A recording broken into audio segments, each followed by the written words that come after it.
in your opinion, that Michael Jackson received more than 25 milligrams of propofol? No.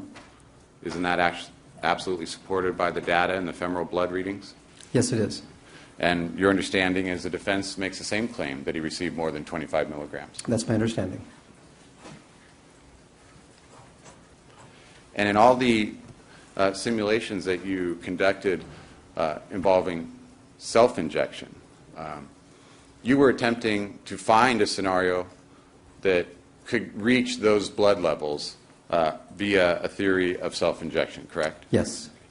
And based on your analysis, you were not able to find a scenario that could explain the blood levels and also self-injection. Correct.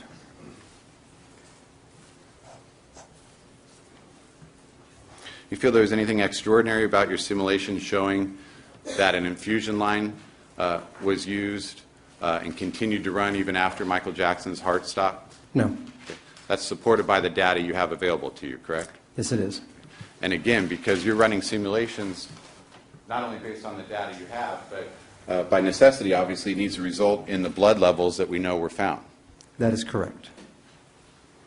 Now, in your typical simulation, in a research capacity, you would be presented, I assume, with much more data than is available here. Simulations are usually done based on the dose. And normally I would have a dose, a time, and an amount for the drug delivered. And the only dose information you have here comes from Dr. Murray saying 25 milligrams, which doesn't get you anywhere near the femoral blood level in this case. That is correct. And so what you did is ran through a number of scenarios trying to figure out, again, a scenario that would explain all the data. Overruled, 802. Is that correct? That's correct. And what you found from your review of the data, again, is that an infusion line was flowing into Michael Jackson, that he stopped breathing, his heart eventually stopped as the infusion line continued. Is that accurate? Not exactly. How I would restate it is what I found from my simulations. I could not come up with a scenario that would give you the blood levels unless the infusion was running at the time of death.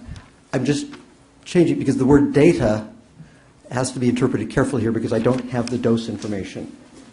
So I could not construct a scenario other than having the infusion run at the time of death. And again, the reason you don't have all the data is primarily because there's a lack of medical records. There's no record, yes. Now, when defense counsel asked you about your report and your comment on the Demerol, as you noted from Dr. Klein's medical records, do you remember that? Yes, I do.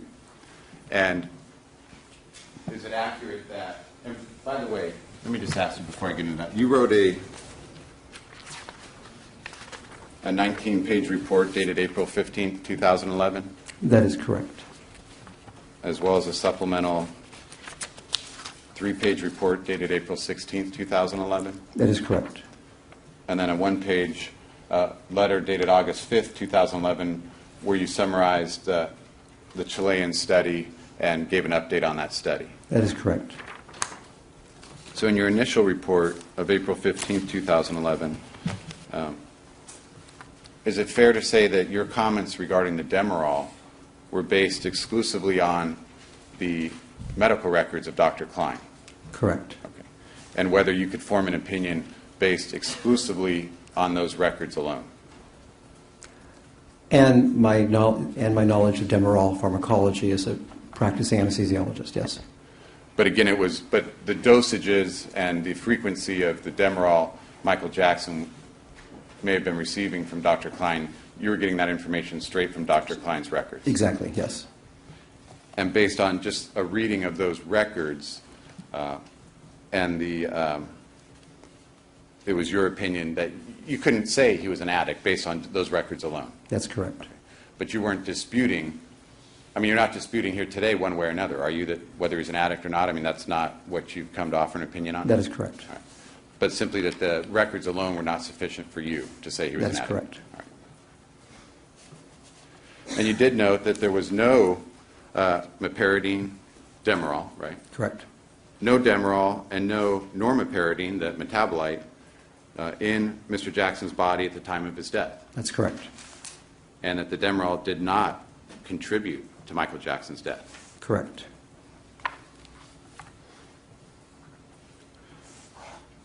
The defense has, either directly or through Dr. White, they have requested that you run a simulation for them, and I think they demonstrated it to the jury regarding the 25 milligram dosage. Yes. And you provided that to them? Yes, I did. Did they ever request that you run any simulation that they requested you run to see if it would reach the blood levels of propofol found in the femoral blood in this case? No, I did not receive that request. If they had asked you to, would you have done it? Of course.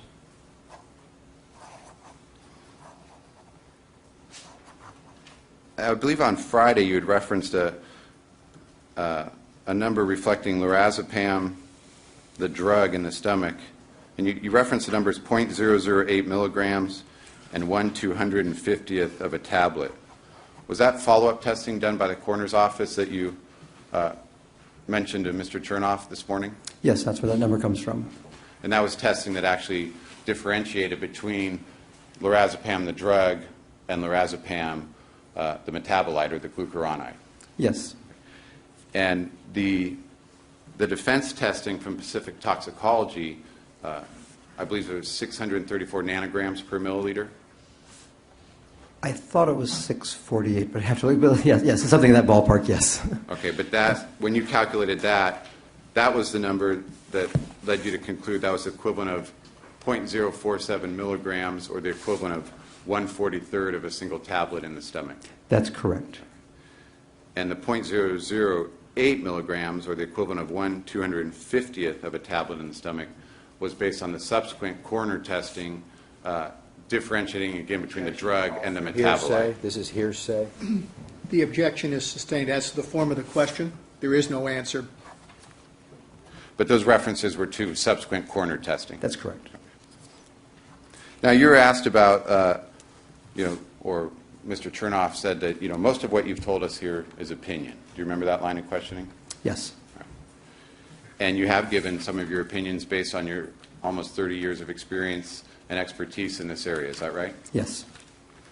Now, in the standard of care, are these things, for example, that the pulse oximeter should have been alarmed, or that Dr. Murray should have been present and observing his patient, are those simply your opinions that you pulled out of thin air, or are those accepted standards of medical care here in California? Those are published standards of medical care for sedation. Okay.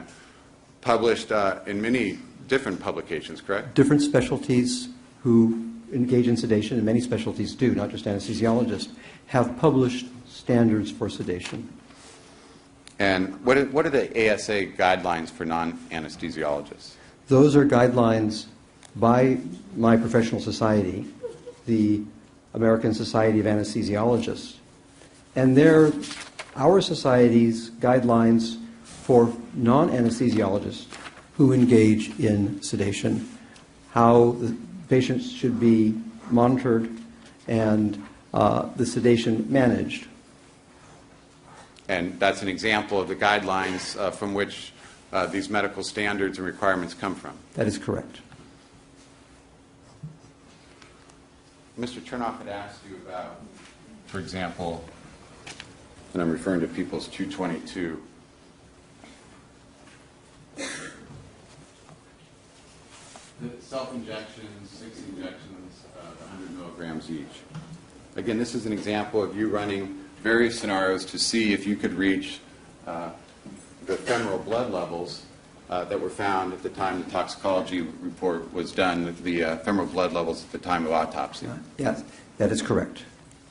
And you commented that, in regard to what I'm showing you here, this scenario on the screen, that you would never expect that to happen. You said because, again, in this scenario, the individual has to wake up each time to do a new injection. Yes. All right. Now, taking that statement, though, back to the standard of care and the foreseeability of risks and dangers of propofol. Is it your opinion that, based on Conrad Murray's own words, where he said that Michael Jackson liked to push the drugs himself, and that Michael Jackson had a dependency issue with these drugs, is it your opinion that it was entirely foreseeable, if you believe Conrad Murray, that was a risk of harm that Michael Jackson could self-ingest? He's leading his witness. He's an expert. Just interpose the objection. All right. He's leading his witness, Judge. The objection is overruled. 801. You may answer. In your opinion, based on the medical standard of care, is that an absolutely foreseeable risk? Yes. And in concluding that, you actually considered Dr. Murray's own words, where he said he was aware, according to him, if you believe him, that Michael Jackson liked to push the drugs himself. Leading his witness. I'm going to sustain the objection under 350, 352 grounds as well. You may re-ask it. Was that based on Dr. Murray's own words? Asked and answered. I'm going to sustain the objection. It assumes something, so phrase the entire question. Did you base that opinion on the foreseeability on many factors, including Dr. Murray's own words? Very specifically, I was struck by Dr. Murray's words that Michael Jackson liked to self-inject. Sustained. The answer stricken. Disregard. Re-ask. Did you base that opinion partially on Dr. Murray's own words? Yes. Thank you.